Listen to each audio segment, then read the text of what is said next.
তিন ম্যাচে 2 সেঞ্চুরি দলকে জেতালেন রেকর্ড করে। নামটা আবরার জাওয়াদ। ইতিমধ্যেই ব্যাটিংয়ে দারুণ ঝলক দেখাচ্ছেন তিনি। শ্রীলঙ্কার মাটিতে শ্রীলঙ্কার বোলারদের তুলোধুনো করছেন নিয়মিতই। প্রয়োজন যত্ন নেওয়ার, হতে পারেন দেশের অন্যতম শীর্ষ ব্যাটার। জাওয়াদের দুর্দান্ত ব্যাটিং ও বাংলাদেশের রেকর্ড গড়া জয় নিয়ে আরও শুনুন প্রতিবেদনে।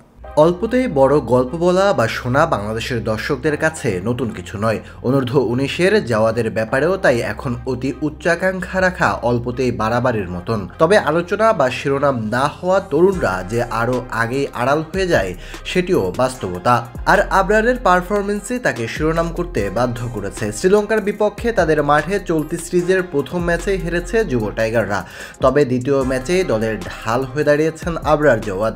ঘুরে দাঁড়ানোর ম্যাচে 14-4 ও 6 ছক্কায় 106 বলে অপরাজিত 130 রান করেছেন জাওয়াদ। পরের ম্যাচে 35 বলে 38 রান করে আউট হওয়ার পর এবার আরও একটি সেঞ্চুরি হাঁকালেন তিনি। যুব ওয়ানডেতে বাংলাদেশের হয়ে রেকর্ড 5টি সেঞ্চুরি করেছেন তাওহিদ হৃদয়, 4টি করে 100 রান আছে আরিফুল ইসলাম ইথুন ও মাহমুদুল হাসান জয়ের, 3টি এনামুল হকের, আর তারপরের লিস্টেই এখন জাওয়াদের নাম। আজ তার দারুণ ব্যাটিংয়ে রেকর্ড সংখ্যক রানের জয় পেয়েছে যুব টাইগাররা। নম্বর কোর্স ক্রিকেট ক্লাব মাঠে আগে ব্যাটিংয়ে নামে বাংলাদেশ। 7.2 ওভারে উদ্বোধনী জুটিতে 49 রান তুলে ফেরেন কালাম সিদ্দিক আলেন, 19 রান করেন তিনি। অধিনায়ক আজিজুল হাকিম তামিম এদিন রান আউট হয়ে ফেরেন 23 রানে। এরপর রিজন হোসেনকে নিয়ে 135 রানের জুটি করেন জাওয়াদ। এর মধ্যেই ছক্কা হাঁকিয়ে সেঞ্চুরি পূর্ণ করেন জাওয়াদ। 3 ম্যাচে এটি তার দ্বিতীয় সেঞ্চুরি। 14টি 4 ও 3 ছক্কায় 115 বলে 113 রান করেন তিনি। রিজনের ব্যাট থেকে আসে 82 রান। এরপর মোহাম্মদ আবদুল্লাহর 32 ও সামিউন বাসির রাতুলের 23 রানে 8 উইকেট হারিয়ে 336 রানের পাহাড় তোলে বাংলাদেশ। তবে শুরু থেকেই উইকেট খোয়াতে থাকে শ্রীলঙ্কা। সর্বোচ্চ 66 রান করেন ডিমাথ দিনসারা।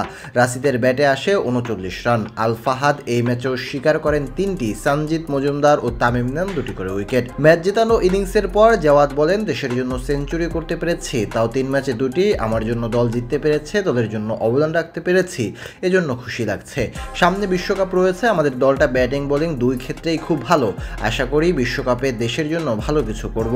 দলগতভাবে আমাদের যে প্রতিভা আছে সে অনুযায়ী খেলতে পারলে বিশ্বকাপে আমরা ভালো কিছু অর্জন করতে পারবো।